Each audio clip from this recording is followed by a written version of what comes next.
1930, the Republican-controlled House of Representatives, in an effort to alleviate the effects of the, anyone? The Great Depression. Everyone here can relate to this classroom setting. We all had that one teacher that put us to sleep with endless talking and failed attempts to engage the class. In a dull classroom setting such as this one, no information could possibly be retained. Activating student attention and interest and increasing student engagement is a science. Simply using humor, allowing think time, and providing frequent and useful feedback are excellent methods that help increase student participation. It all starts here, the reticular activating system. So what is the reticular activating system? The reticular activating system, or RAS, is a significant component of the brain that filters stimuli and prepares the student for learning. This system filters over 2 million bits of data at any given time. The brain can only process so much information, so the RAS filters data out and focuses on what is most important. But the question is, how does the RAS know what is important? By what you focus on the most. It's the idea of, if you think you can, you will. If you think you can't, you won't. When a student states that they always mess up, their mind will filter in all information that proves this statement to be true, changing the belief to a reality. Confidence drops, grades drop, the student loses all motivation. The idea is to implement positivity, remove all negativity, and build the student's confidence in order for the RAS to work for the student rather than against the student. This leads us to the topic of the autonomic system. If the RAS is filtering in harmful and stressful stimuli, then the student is placed in a state of fight or flight. This inhibits the student's ability to retain information, tense up, and feel unsafe.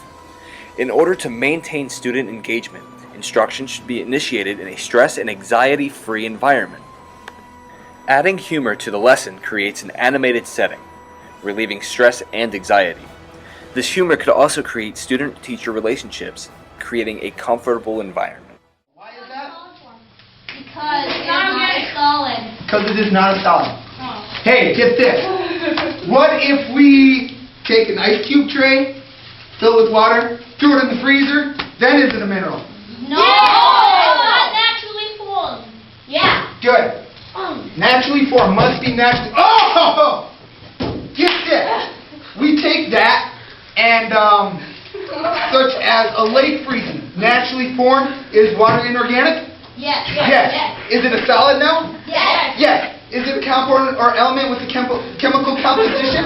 Yes. H2O? Yes. Yes. Is it atoms in a mineral or arranged in a set pattern? Yes. Absolutely. H2O. Water frozen in nature is a Wait mineral. time may also be utilized in creating a safe environment.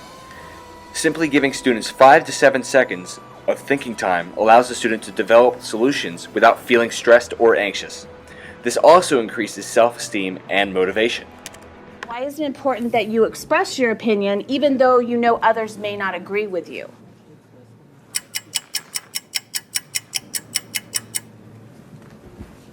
Robbie? It's important because if they not everybody is against your opinion, and maybe they can change it to something else. Providing feedback may be one of the most important methods, as this develops an understanding of where they are, how far they have come, and how much more there is to learn. This may increase motivation and self-esteem, but may also have a negative effect. So the idea is to use more positive than negative feedback. Some lettuce for dinner. Good. I'm going to stop you right there, Mackenzie. You did a great job. I can see that you've been practicing. Have you been practicing a lot more? I can see it. Great job. I want to show you a couple of things, and it was the very first word. And sometimes name words are hard, especially if we haven't heard them before. But I saw you doing this on a couple of other words. But if you sound that out, what sound do you get? Ed. So that could be, because have you ever heard someone be called Ed? Yeah. Okay. So sometimes Ed, a nickname for Ed is Eddie. So here, IE says the E sound, Eddie. So that was his name, and that's a proper noun here.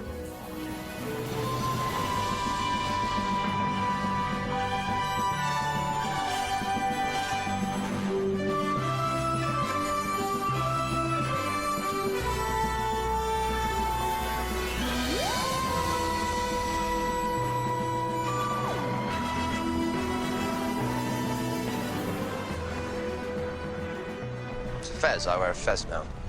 Fezes are cool.